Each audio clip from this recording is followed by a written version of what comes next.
In this month's Alive People, I have a conversation with Carmen Evelyn Nuyda, a mother, artist, novelist, wildflower, and author of Lizzy, the Elizabeth Keckley story, now available wherever you buy books. I really enjoyed this conversation. I first met her a few years ago at an art show in LA, and we've kept in touch. And lately, we've been talking about working together on some projects. But yeah, really enjoyed this conversation, and I think that y'all will take a lot from it and learn. All right, thank you. Psst, I see alive people.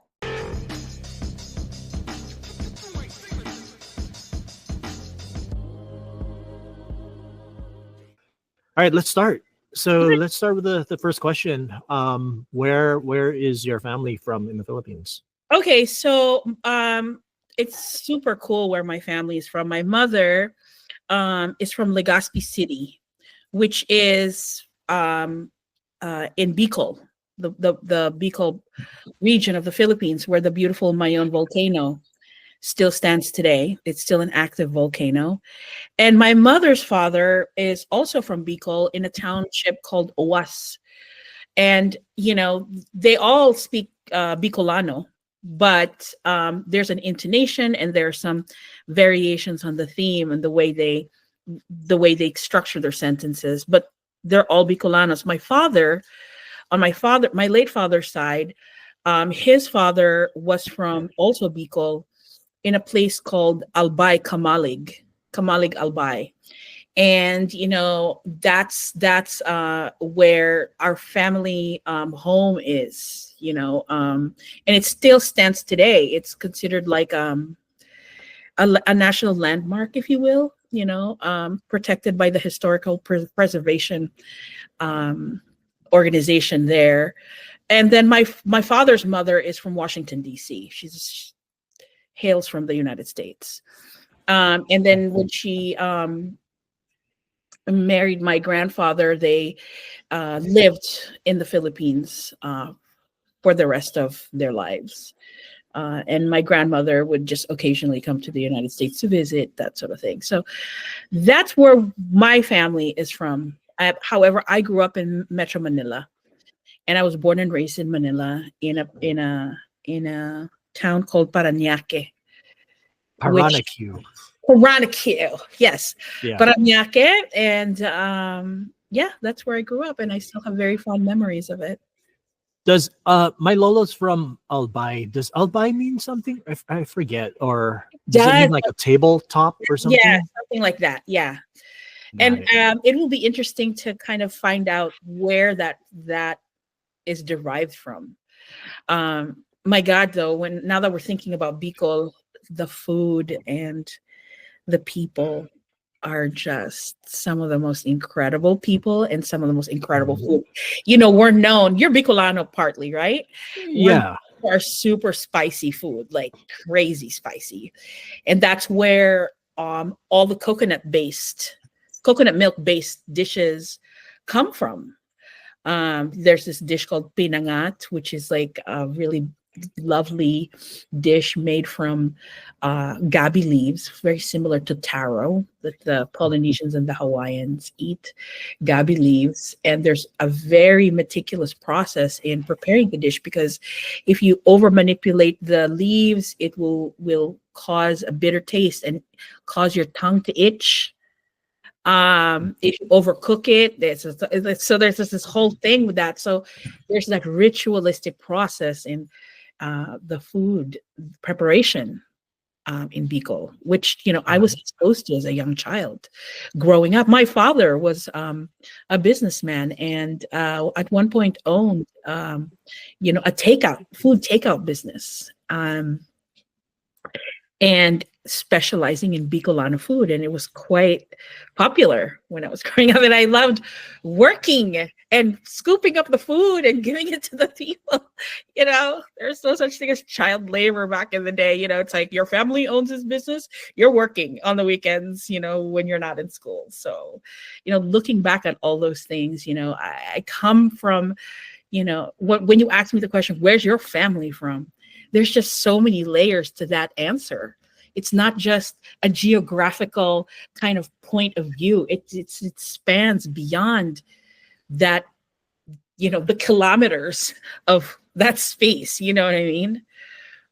Yeah. And it also can denote like immediate family or ancestors. It's like, all right, Yeah. how deep do you want to go? Yes, exactly. And then that could lead to so many questions. So Okay. So then that's a whole other. speaking of business, Yes. So speaking of business, then, what is your business? I know you're a multi-hyphenated, Yes. and, person. So what are you working on? Where did you come from? Currently, right now, I am, I still have a hard time identifying myself as this, but I'm claiming it now. I'm a writer. I'm a novelist. And I wrote a book during the pandemic, but it has been 14 years in the making, in the sense that when I first delved into entrepreneurship, it goes beyond, way before I had my own brick and mortar. And I look back at this, and it's interesting because when you ask me that question, I look back at my past and how did I get here?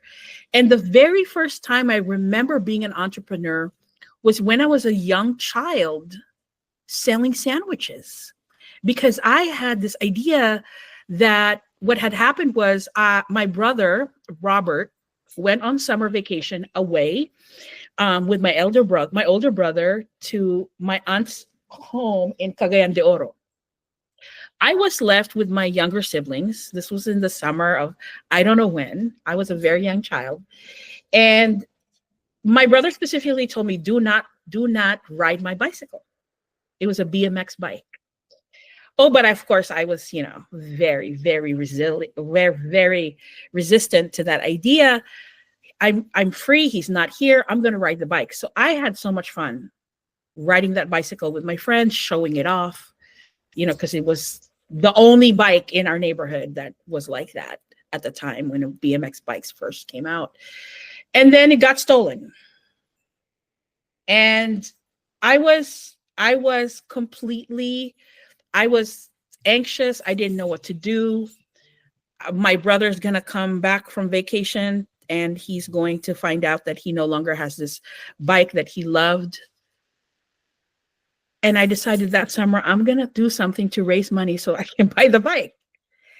And it's interesting. I started selling sandwiches. So my entrepreneurship started then. I never raised enough money to buy the bike, but it just showed me that there is this pathway, there is this doorway that we can tap into that can generate solution-based, a solution-based approach to your problems. And in this case, it was how to raise money. So, I've always had that entrepreneurial bug. And then later on, as I progressed into adulthood, I was working like every girl in my age, 18, 19 years old, working in the mall. I was working for this like high-end boutique. And I was like, people are charging a whole lot of money for nonsense. I should just start making nonsense. And I just started making these handmade little trinket boxes. And I never considered myself as a businesswoman or an entrepreneur, but I just started crafting these things and going from shop to shop saying, hey, this would be a really nice addition to your inventory of products that you sell. And it was on a consignment basis. And if I sold something, great. If I didn't, I could care less. So, that kind of like approach to how can I monetize my creativity is what led to my, later on becoming a business owner. But officially, I think I became an entrepreneur when I started in the bridal gown business. Originally started with bridal accessories out of my apartment. And pretty soon, word got out. I started with one friend who, had a big to-do wedding. And the next thing I know, I'm getting a phone call from that friend's friend.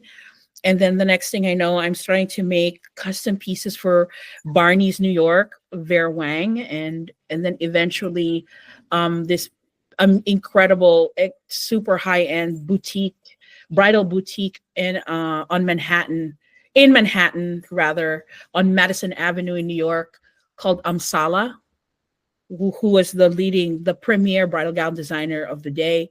I started creating a line of, one of a kind headpieces. Then Monique Lullier, our fellow Filipina, had her boutique in Beverly Hills, and I was supplying headpieces to her salon. And then as my brand grew, I expanded into bridal gowns and decided to tap into, offering made to measure wedding dresses. And that is that Filipina in me, because in the Philippines, no self-respecting bride bought a dress off the rack.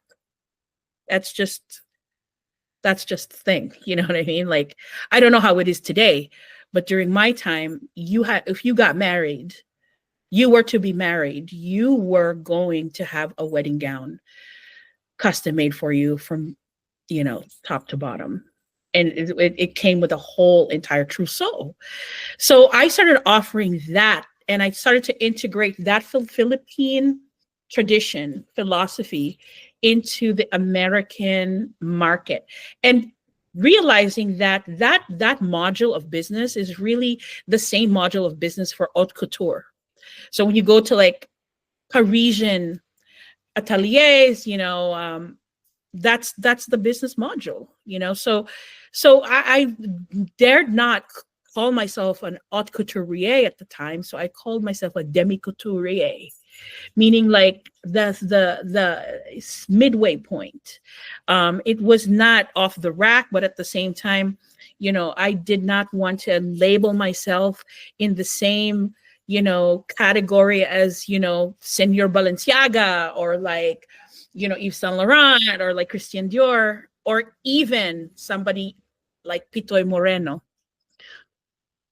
the god of couture in the Philippines, the queen of couture, Salvation Lim, or not Ramon Valera. I don't know what his last name is. I mean, first name is Valera. Those guys, Rene Salud, who made my wedding gown. So I didn't feel as if like I earned my stripes, until one day I was having dinner with some of the highly respected couturiers in the Philippines who came to Los Angeles for a visit. I think they came to Los Angeles for a fashion show or something like that. And I had the fortune, the good fortune of, I don't know how I ended up sitting at dinner with them, but one of the designers, Edgar Madamba, whose designs are, I was talking to him about this, and he looked at me and he said, "You are a couture. What are you? Why are you telling us that you're not? You are a couturier. What are you talking about? You need to stop downplaying yourself as anything but a couturier. You are a couturier. In our world, you are a couturier, and you're one of us." And so I felt validated at the time, because these are people that I respect. So how I ended up becoming a writer was one day, this is 14 years in the making, right? This book that I wrote. So sometime around the third or fourth year of my business experience, my one of my clients came in, and requested a dress to be made. And she wanted something evocative of the Civil War. And of course, my first reaction to that is, although, I would consider myself at the time, my knowledge in the Civil War was limited. I had enough of the awareness to know that there's no way on the planet would I ever glamorize or romanticize a time in American history, in any history, where slavery was destroying humanity, if you will. And my reaction was, this girl wants to look like a Scarlett O'Hara from Gone with the Wind. That was my assumption, and I was gravely mistaken. Because and then here's the part where we learn to shift our mindset to understand that in some of the most dreary and some of the most weary and some of the most unpleasant situations comes forth an opportunity for beauty and growth. Because what I perceive to be something so offensive of a request was actually the gateway that opened my world into where I am today as a writer. Because she said to me, no, you don't understand. She's like, I just love the fashion of the day, and I'm working on my thesis. And this means so much to me because my whole life I've been studying not just the form, but the function of that mode of dress. And that challenged me to examine myself. Am I really an artist? Am I really an artist when I put limitations on our capacity to see things outside of the box, right? Am I really an art? If I claim to be an artist, where do I put this judgment? Where do I need to define that a little better, right?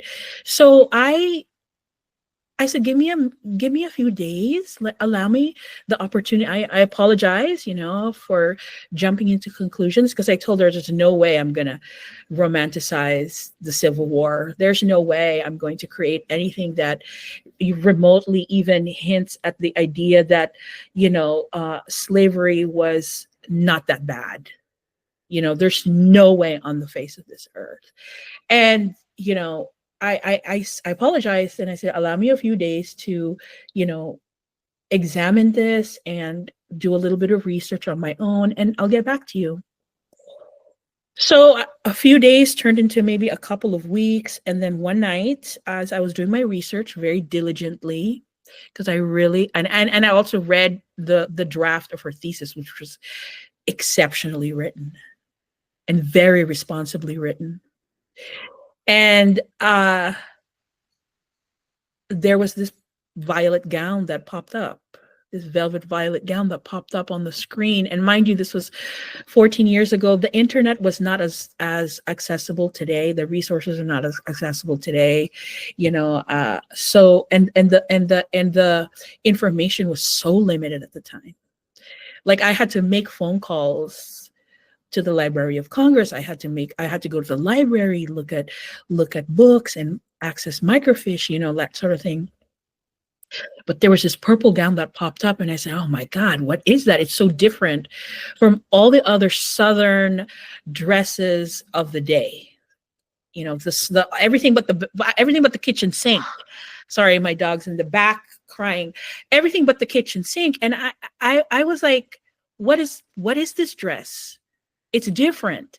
And when I found out that the dress was made by a formerly enslaved woman, I became completely immersed in finding out more about this person. And what I found out led to this incredible story about a woman who endured the impossible, endured the unimaginable, okay? And yet, despite all of her suffering, rose to her purpose, which was beyond her craft, which was really about helping her people become free. And so I'm sharing this because that's who I am now. I am a novelist. That is the where my time is spent.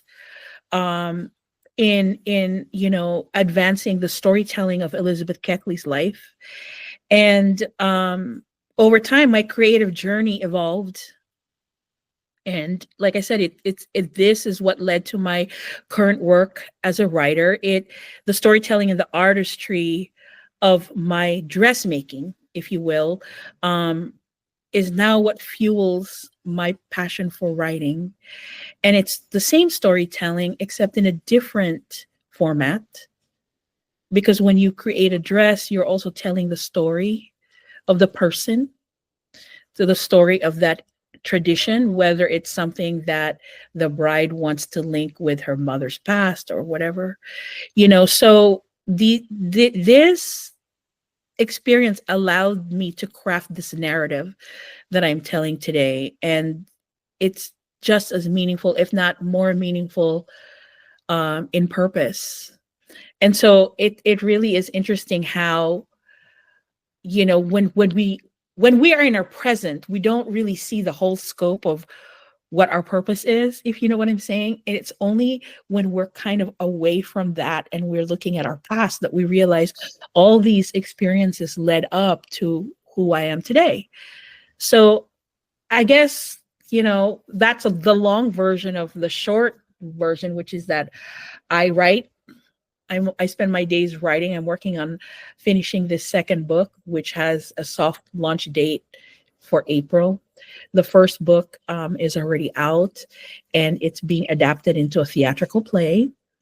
And that's it. So I'm a writer. I'm Okay. so yeah, and I mean, it's not what most people would consider a business, but it is a business. In that, Definitely. yeah. Definitely. So then what's one challenge that you face Oh, as a writer? I mean, as multi hyphenated, yeah. artist and mother, Yes. living in LA, and in the Yes. context of like what's happened in the last, few weeks. I Oh, mean, yeah. Yeah, yeah. I think about that all the time. Um, there's so many challenges with being a small business, as you know. I mean, there's so many things. There's so many. What I find interesting these days is that there was a time when I was a business owner where I just had to be a business owner. Now a business owner has to be all the other things, So, where you balance that creativity, you have to balance your creativity with your business. As a writer, you focus on storytelling, world building, and character development. That's your focus as a writer. You tell the story truthfully. You have to be genuine about it. And then as an entrepreneur, you need to think about marketing that story. You have to think about the logistics of that. You have to think about budgeting. You have to switch between those two roles, and, there's always that financial uncertainty, when you are self-employed already as it is. And, both writing and running a small business, often involves inconsistent income. Some months you got book sales. Some months go strong. You have lectures and you get paid to speak, and then other times there's little to no earning. So you have to budget and you have to financially, forecast and plan. And, it's really crucial to your success because, it affects your creativity. It affects your sense of inspiration. It affects your motivation. If you are, struggling to make your bills, if you're struggling to, pay for, the basics, and then, there's also the challenge of how do you market this? I mean, I am a creative person, but I was not trained to market. I don't know anything about marketing and promoting my book, so it's almost kind of like it doesn't even matter how good your book is. If you don't know how to market it and, you know, um, you know, act, advance it in a way where, it gets seen through social media platforms, or through other public relations and networking platforms, that can also take a toll on your creative energy because you're like in the middle of your creative flow, you're like, oh my gosh, I have to do a social media post, or I have to talk to my social media person who, how can you have to find somebody that actually understands your rhyme and your reason, you know, because not all social media experts understand this part of your craft. So then it trickles down into your time management. Like, how do you manage and how do you keep your focus, and how do you manage your time to find the time to write, which can be, it can take all day, right? But at the same time, where do you put the hard stop and say, I have to stop because I have to handle the business, the responsibilities. I have to continue to seek funding. I have to get sponsors. I have to, try to bridge partnerships. I need investors for this play that we're working on. So it's not all just creativity and fun and flow and, that free, creative spirit all the time. You have to, differentiate that. You have to, who's your audience? Like, to this day, I'm still trying to figure that out. Like, I'm just now learning about, this thing called the analytics. It's like, what is that? And I never knew that when I was a bridal gown shop owner. I didn't know that. They came to me. I had a shop on Ventura Boulevard with a big sign, custom couture, made to measure bridal gowns of distinction. And they came. You put an ad out in the bridal magazines and you're done. But not anymore. Not anymore. I mean, I think halfway through my business, I finally decided, at the time when I had my bridal gown shop, to launch a website. I was completely old school. I didn't have a website. I took pride in the fact that I don't have a website, but people come to me. It's like, that was kind of like a badge of honor at the time. Nowadays, it's like, you're not legitimate at all. You're not valid if you don't have a social media presence or a website. Are you kidding me? So it's like, then there's this thing about scaling, and, scaling up without burning out. Like, it's this, you gain this traction. And once you gain this traction, you have to think about how to sustain it, how to grow it without sacrificing your creative purpose, your creative, or your authenticity. You have to learn how to delegate the tasks and finding the right team, and that requires trust, and that comes with its own challenges. Because as creative people, we know that these things don't always intersect. We don't see things always the same way. So then you have this thing about learning how to let go of your ego, learning how to loosen up on the reins, learning how to not have so much ownership. Because at the end of the day, the story I'm telling is for public consumption. I don't own this story. The purpose of this is to give it away. The purpose of this is to make it known. This is not my story, really. I'm just a conduit. So there's so many challenges to that. And I think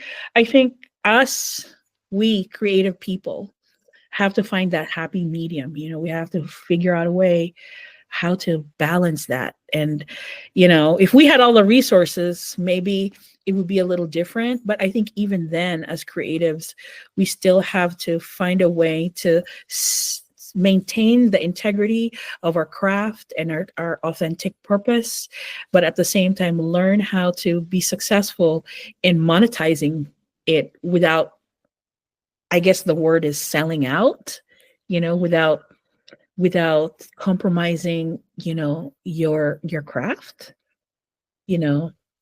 So yeah, so there's so many challenges. And there's also the other challenges, the ancillary things around that center, which is, family, motherhood, my illness, balancing, other people's schedules to meet mine. I'm still a mom. I'm still driving my kid to and fro. I'm still, dealing with, raising children. So that also is a priority. It's actually the top priority. So how do you work that out? And then without burning out, without, you have to stay present all the time. And, sometimes we fall short on that. So yeah, that's just I think most people can relate from my perspective. Yeah, definitely, definitely. So then, what is like a daily habit or routine that kind of helps you with that? What's your, I got to So do this every day. yes. So typically I wake up at around 5 o'clock in the morning. And the first thing I do is at least like bare minimum 10 to 15 minutes of mindfulness meditation practice. So it's really kind of like putting myself in a space of neutrality. I don't think about anything, which is very, it was very difficult in the beginning, this undoing of yourself. So it's an emptying out kind of practice. I focus on my breath. I focus on, stillness, and then when that 10 to 15 minutes is, usually sometimes it trickles over to like 30 minutes. So I give myself like a good, window of time. And then after that, I start to outline my priorities for the day. I, do my usual, you know, getting ready in the morning. And then that's when I kind of kill two birds with one stone, and I prioritize my tasks for the day, and I break it down. So I break it down to the creative tasks, which is writing, and then the business tasks, which is the marketing, the financials, the social networking, and that sort of thing, which helps me stay focused and not as overwhelmed. And then I tackle it. So I have my dedicated time in writing, which is during the day, right? In the mornings till like the afternoon, early afternoons. And then, the important thing is I think you have to treat it like a business, like a bit, you have to treat your creativity as like a business at the same time. So like, you have to treat it like you're let's say you're in a conference meeting or conference call, like you are there. And then there's no distractions, meaning you're not looking at Instagram, you're not looking at, there's no distractions. You're completely immersed. And then you block the time for your business tasks after that. So it's broken down. Like I literally have a planner. I'm old school. I write it down. I have a planner. Ryan, my partner, says, you really need to use Google Calendar. And I'm just like, okay. So now I have a Google Calendar and a planner because I like to write down everything. I think it helps me focus. So, it's for me, it's a structured approach prevents me from, switching tasks. You know what I mean? Like I see it and I'm sticking to that task, which eliminates, draining me from being productive, and then, you have the other part of your business, which is, networking and reaching out. And it doesn't necessarily mean that networking is done in a way where you're like constantly on social media or you're like trying to, do that sort of thing.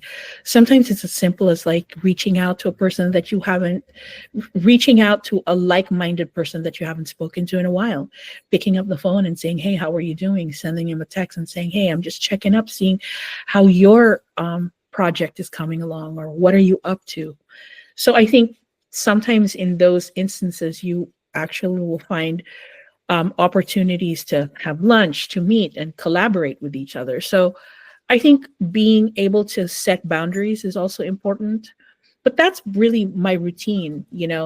Then there's also the other things in between that routine, like raising my kids, cooking dinner, cooking lunch, school work, homework.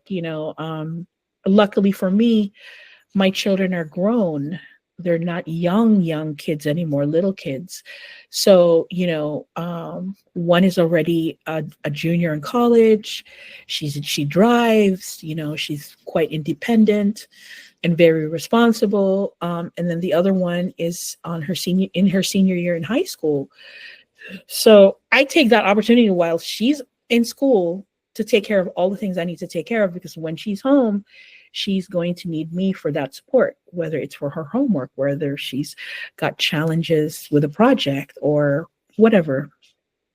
And so that's really my routine during the day. I need to learn how to carve out time for myself. I think that's really important. Um, I think we'll be amazed if we challenge ourselves to find that there is time for that. We try to tell each other ourselves that I don't have any time. When we say that, we are actually affirming that we don't, you know? So I think for me, one of the biggest challenges in my daily practice is to acknowledge that I also need to take care of myself and focus on those needs being met. But that's my routine. It's not as exciting, I suppose, but No, I guess it helps get shit done. So get that's shit what done. That's right. That's right. yeah. So how about not getting shit done? So tell Ugh. me about like one failure and what Oh, you learned there's from so it. many. Like we could have a whole entire Yeah. podcast, just the failure part. I think what's outstanding right now for me, one of my biggest, like, it keeps me up at night. It literally does keep me up at night. And there's no turning back. I cannot reverse it. Is the fact that when I wrote my book, I had the gall to shoot it off into the cosmos without any editing, without copy editing, without proofreading, without any of that.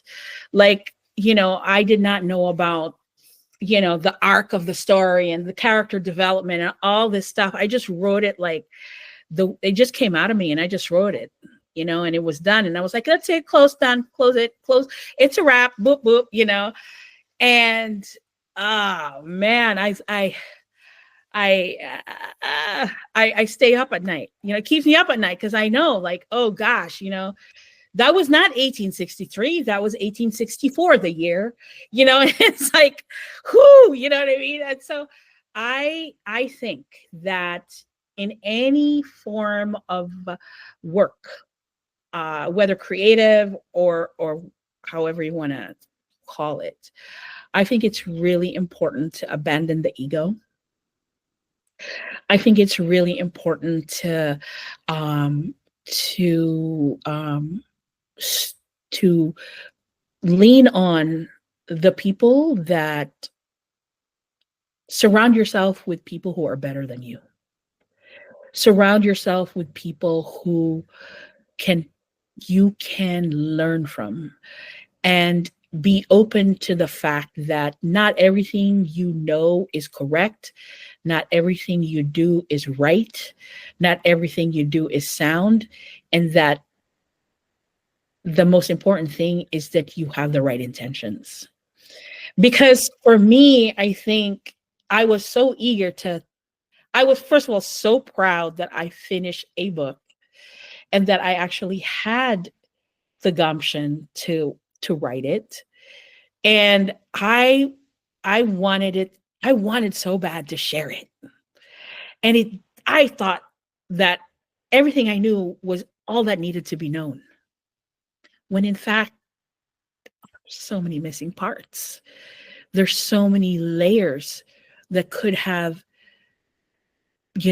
been included in that storytelling, in that narrative, to amplify even more the story of this woman's life.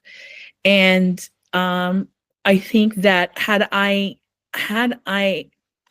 and I'm not making excuses because it was during the time of COVID, so I was limited as well in my comings and goings, my interactions with people.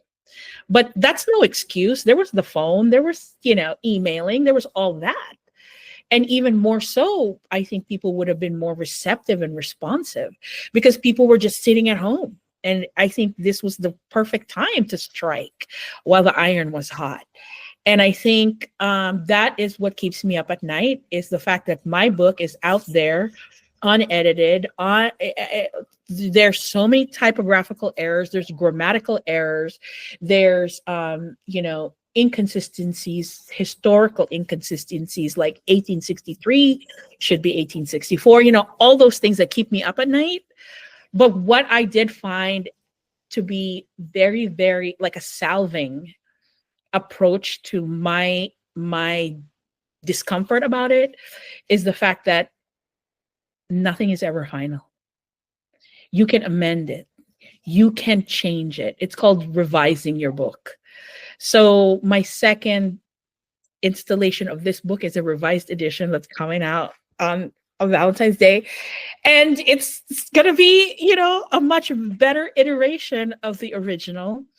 But it does bother me that somewhere in the world there are copies milling around of this unedited form. And I just have to, learn that, I just have to know that that was a learning experience and not to make that same mistake again. But failure upon failure upon failure. There's so many things in my tenure as a business owner, as a creative person. There's so many things like I couldn't even begin. But this one stands out because it's pertinent to my process as a writer. So you mentioned surrounding yourself with good people. Is there an individual that you would consider that's your most influential mentor or role model? Well, I think from a personal perspective, growing up as a child, my parents were the most influential people. Sorry, my dog Coco is crying. Most influential people in my life growing up. My father was a businessman. He was incredible at that. And my mother was a full-time mother whose work I also consider incredibly valuable. I think, homemakers are very underrated. And watching them work together as a team really taught me the importance. It really did teach me the importance of learning how to work together as a team. It taught me balance and dedication, being adaptable and pliable to different opinions and approaches. These are qualities I think that are essential in my life as an entrepreneur. And because when I became a parent myself, I restructured my career, which at the time I was a talent agent in Hollywood, and decided to embark on this thing called entrepreneurship so that I could raise my two children while maintaining a professional, while having some sort of professional independence, and I think being my own boss gave me that opportunity to, learn how to be flexible and prioritize my goals, but at the same time not compromising my most important responsibility, which was to raise my children. And at the time I was a wife, be a dedicated mother and wife, and build something meaningful. And that's my 23-year-old dog that's crying. This influence, I think, instilled in me the value, really, really serious value of creating a life that aligns with one's passion and at the same time purpose. Today though, I look at a man by the name of Kenneth Morris Jr., who is the great grandson of Frederick Douglass, the great abolitionist. He, to me, I think epitomizes who I aspire to be as a person, as a writer, as a creative person. His advocacy, which is the preservation of the legacy of Frederick Douglass, I think it aligns with, my storytelling for Elizabeth Keckley, in that I would like to maintain Elizabeth Keckley's legacy the same way he maintains Frederick Douglass's legacy, because I'll be long gone and dead, but Elizabeth Keckley's story will continue to, continue to live. And I think that is a responsibility that I take seriously. So, I lean in on people like Kenneth Morris Jr., Luyda Nicholas Lewis, who is a Filipina entrepreneur, businesswoman, incredible person. once married, was the widow of Reginald Lewis, one of the most incredible Black businessmen, period, in American history. I think Luyda Lewis, I think, is in whole the kind of woman I'd like to become as I become older. The way she navigates through life in keeping with the purpose of giving instead of getting, I think is really an important approach to life. The attitude of giving instead of getting, because it's in the giving that you get, and that is the way Luyda Lewis structures her business approach, I think, and her life approach. And I think having a Filipina woman like her is super valuable to me. Super valuable to me. I couldn't imagine my life without a role model like her, without a role model like my mom, my dad, you know. So those are the people I living people, with the exception of my late father, that I look up to and are very influential in you know, my current and future life. Nice. Okay. Yeah. So how about this? If you could send your younger self like a 30-second like voicemail, what would you send to your 20-something-year-old self? Trust your gut. Trust your gut. Trust your intuition. Don't be afraid to take risks. Those are the things that will shape your path, you know, in ways you can't even imagine. You trust that you have a built-in instinct that you need to tap into all the time and trust. You have to experience, you know, and embrace that fully. And never take your senses for granted. Never take your sight, your sense of smell, taste, sound, touch for granted. Those are the aids that will help you read a room when you enter a room, in your business dealings, when you're about to sign the contract. Those are the things that I think you need to rely on as an artist, as an entrepreneur, Coco, as an entrepreneur, as an independent person. You need to hone in on that intuition, because it's how you see the solutions. It's how you start to shift your mentality into not seeing the impossible into the possible. You learn how to see the good instead of the bad. You know, you are becoming more in tune to the people around you, and you begin to attract the people that you need. When you trust your intuition, you attract the energies that you need, and those opportunities become present. They present itself to you, and you become connected to the things that move you. That's it. You become connected to the things that move you, and that's it. Your instincts are your greatest guide. You know, your instincts are your greatest guide. Trust your gut. If your gut tells you no, that's it. It's no. Because that internal voice is a higher source. It's coming from a higher source.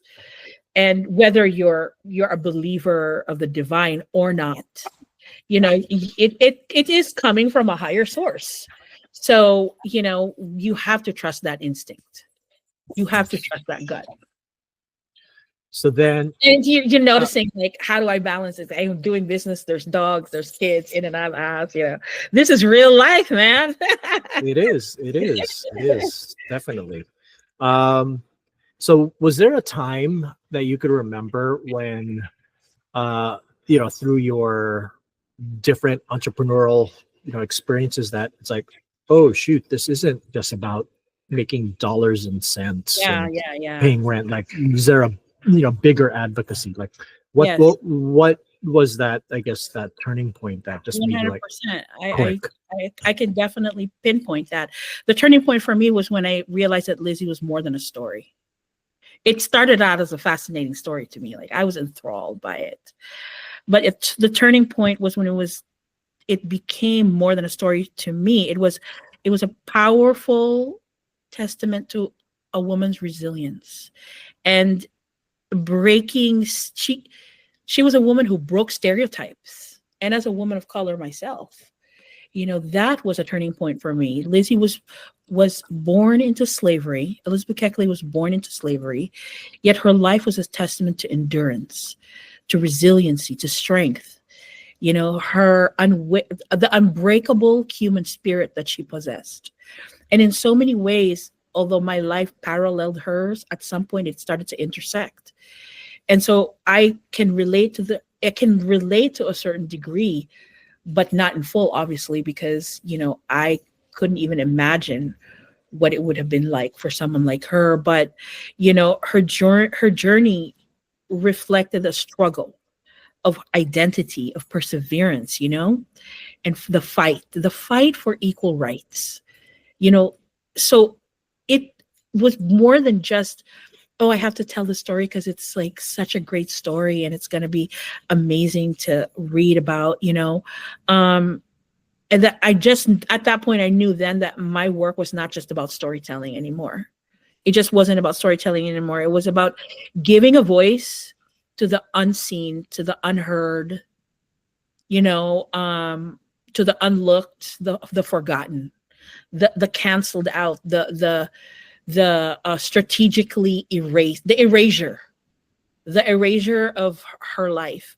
And so I think I would have written the book regardless if it made profit or not, is really what it boils down to. I would have written the book whether or not it made money or not, because at least it's indelible now. It's there forever and it can be accessed. It's in light, and right now it's being circulated in some libraries in Los Angeles, and it's accessible online. You can buy it in bookstores. So it's there, and I think that was the turning point for me, is when that crystallized in my mind and in my heart that this is not just personal anymore. I have a moral obligation to do this, because as a woman of color, as an immigrant, that is a constant battle, the fight for equal rights, having a space at the table, that sort of thing. Got it. I want to be conscious about your time. You're still good? Maybe another 15 minutes? Okay. I'm super cool. Okay.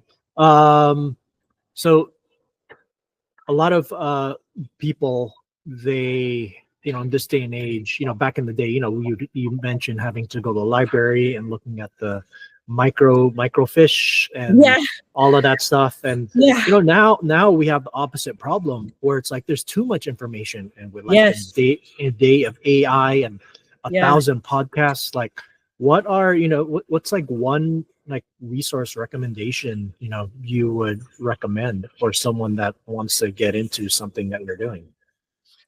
I would say 2 books for me, right? For me, it would be Jose Rizal's book No Limitangere,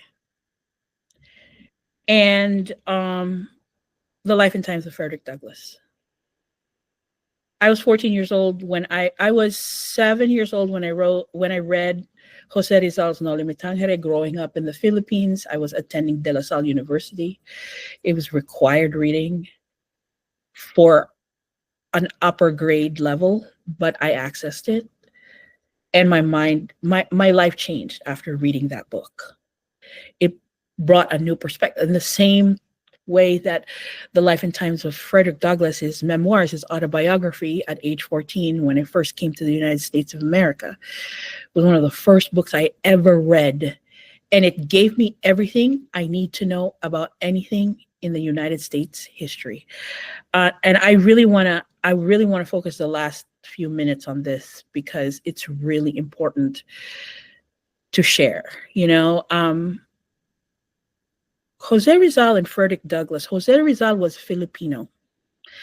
And for the young listeners out there, I think you should Google who he is. Dr. Jose P. Rizal. He was a polyglot. He spoke so many languages.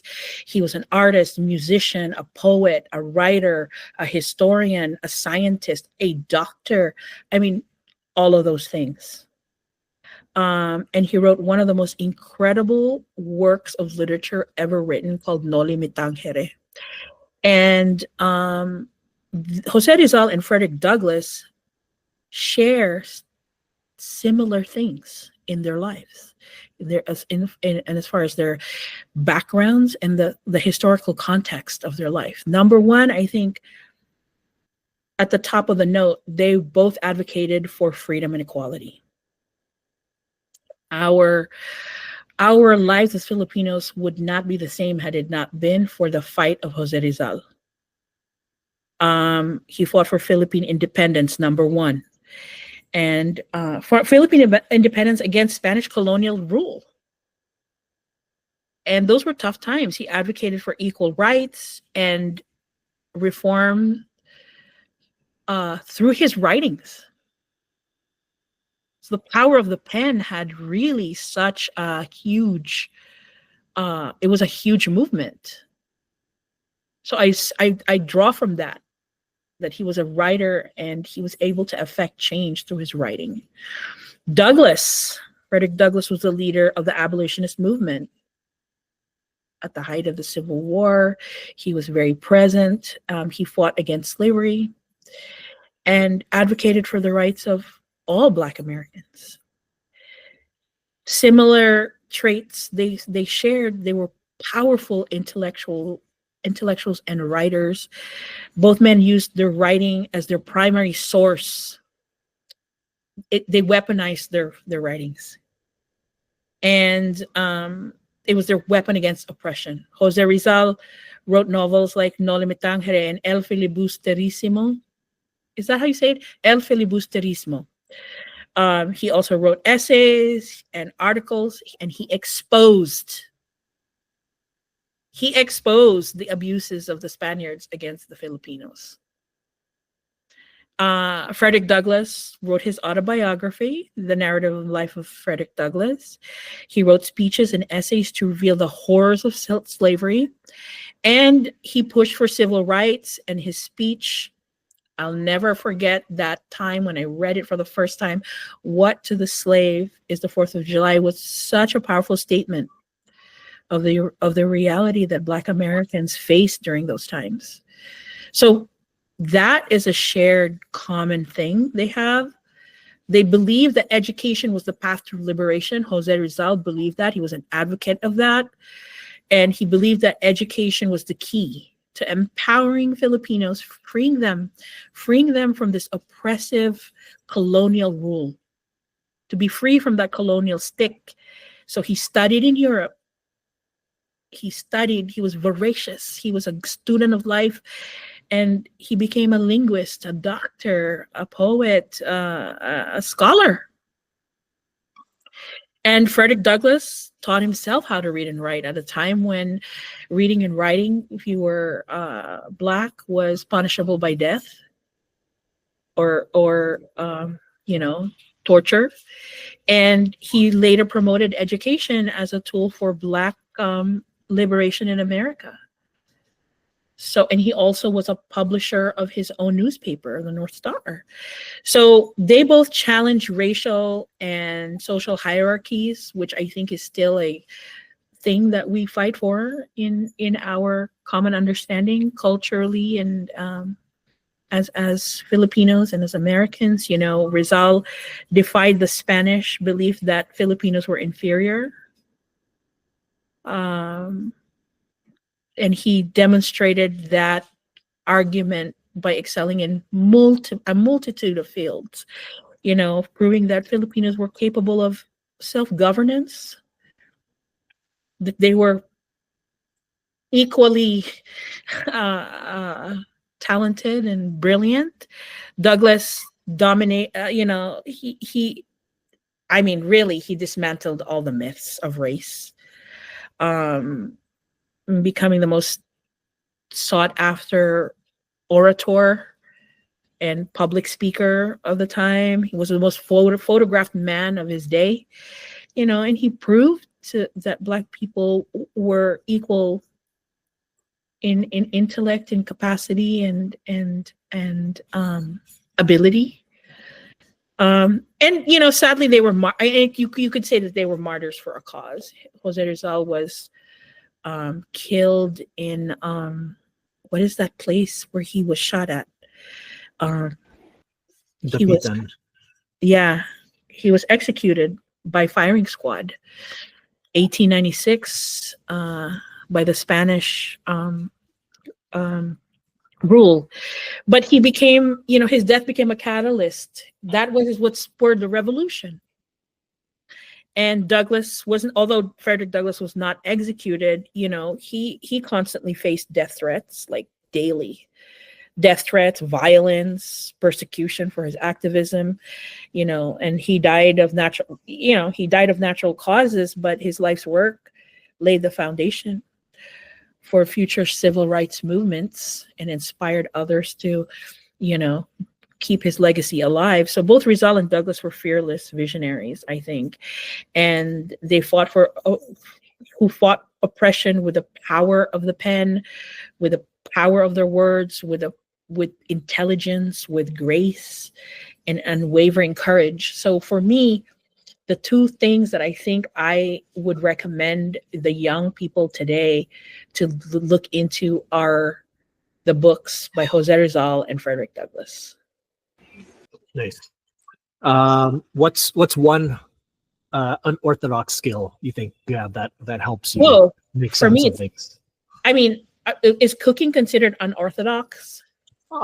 It could be now in the age of Trader Joe's and Amazon Prime, Uber Eats. I Yeah. think it So is. I would say cooking is definitely one of the ways that for me, it's kind of like a place of refuge. It's an escape, or it's a way for me to, I guess mindfully, go through the events of the day, or it's a way for me to relax. It's a way for me to find peace, and it's also an act of love, because when I cook, I'm very intentional about what I'm making. I'm not the kind that just throws things in the pot and like whatever. Like, I'm intentional from beginning to end, from the mise en place to the music I play when I'm cooking, to who I invite to the table and how it's prepared, and then watching people eat, and then the conversations that take place during the course of that. And, the good feelings, the feelings of love and, home. So I think if there was, anything, it would be cooking. I love to cook. I think it's inherent in me as a Filipino woman. I grew up watching the women in my family cook. Even the men actually cook. My grandfather was an exceptional cook. My grandmother on my dad's side didn't really cook much, but my grandfather did. And it was always this sort of ritualistic kind of process. And to watch that was, for me, very magical, and try to reenact that in my own life. And, my children happen to be, the recipients of that most of the time. I think you've had some of my cooking. It's very good. I had my batok ceremony. And my cooking is very instinctive. So I don't measure. Like I said, I rely on instinct. I rely on my gut. And I never take for granted these senses that I was born with: sense of taste, sense of touch, like the texture of the food, and like even the way it sounds. Like, I know when I know when it's time to, I know when something is cooked, when the oil or the pan is quiet. It starts to quiet down. When it's raging, it's like that. It's cooking. But then if you pay attention, you'll notice that it quiets down. And that relates itself to life too. Everything we do starts tumultuous, maybe starts to be unraveling, or it feels confusing or discombobulated. But by and by, things start to settle down. Things start to take form and start to feel good and taste good and smell good and look good. And same thing with cooking, So again, like go back to the question of, what do you rely on? Never disregard your instincts, because that's what's going to, take you to the places that you need to go. Yeah. And So so staying on the theme of you mentioned food. music. So then Oh, food okay. and music, Okay. what's your favorite Filipino food? And then, what's the type of music that you play when you're, eating and cooking? Okay. Filipino food, hands down, sinigang. You can't tell me anything else. Sinigang to me is the universal, it is the medicine of life. Sinigang is it. It is a combination of salty and smooth and tart, sour. It's got texture, it's soothing, it is hands down the most incredible dish of all time. It's simple, it's so clean and straightforward. So sinigang. Music, you know, I run the gamut. I'm a jazz girl. Hard bop is my thing. But like I listen to everything from country to classical to R&B to soul to hip hop to rock. But lately, I want to say, oh wow, lately I've been kind of that's a I've been listening to Bob Marley again. I've been listening to Bob. I love the romantic energy that he imparts in his music. Although some people might say, "Romantic, really? It's reggae." No, when you read the lyrics, it's so romantic. Yeah, turn the lights down low. That's Oh, a come on, fucking right, sexy ass song. right. And then "Waiting in Vain." I Yeah, mean, yeah, yeah, that's yeah. crazy good, right? So, No and then woman, no cry, and No all Woman that. No Cry is so deep, Yep. So I've been listening to that a lot. It's interesting because at the end of the year, how like Spotify tells you these are the top da da da. And of course Bob Marley is in the top. I mean, I will never let go of Prince. Prince's music is bar none, like top shelf. Like you never go wrong with Prince. So that's always constant in my life. So that's like in the top 5, I think, in my 2024 playlist. There's this jazz musician that I absolutely love. His name is Lee Morgan. He's hard bop and very complex, it's just, he's like a train wreck, and at the same time he's like smooth like silk. So it's like, I love his music. I mean, there's always John Coltrane, there's always Miles Davis, there's all of that, there's Marvin Gaye, and like it just goes on and on, but then again, there's some days when I'm just like, let me listen to some Freddie Aguilar. Let me be so Filipino right now, and let me listen to Freddie Aguilar, or let me listen to some kulintang, like some tribal sounds, incredible, like Philippine gong music is insane. I mean, vibrationally speaking, like it hits you at like, I don't know, it's like 640 megahertz or something like that. Or is it 540? I don't know what it is, but that is the vibration. That is the sound of love. But you won't ever think of it when you're listening to it. But like from a meditative perspective, that puts you in a trance. That puts you in a trance. It clears the negative energies in the room for sure. Like, especially if you blast it, that's like calling the ancestors to come in the house. So, it really depends on what my mood is, but for me, music is such the universal language.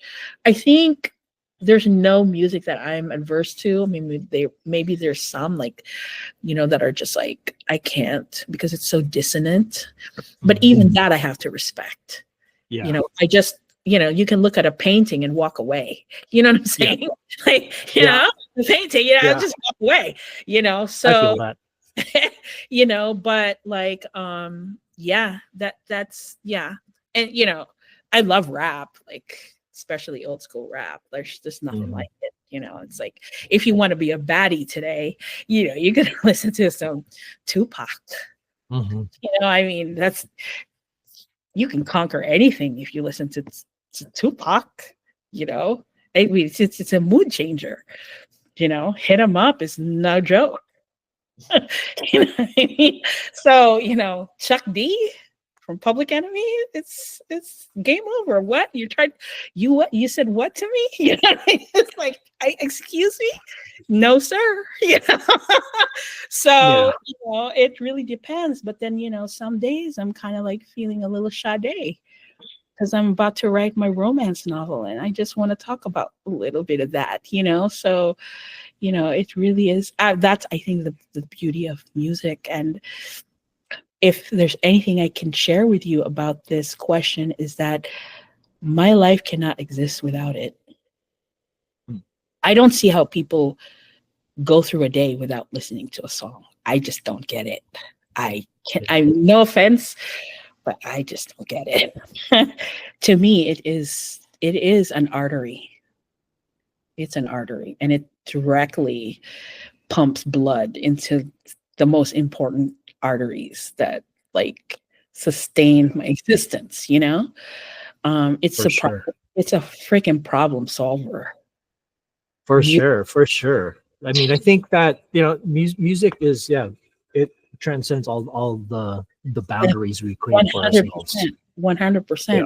If you want to profess love, just send a song. I mean, you don't know Yeah. how to tell somebody you care about them, send them a song.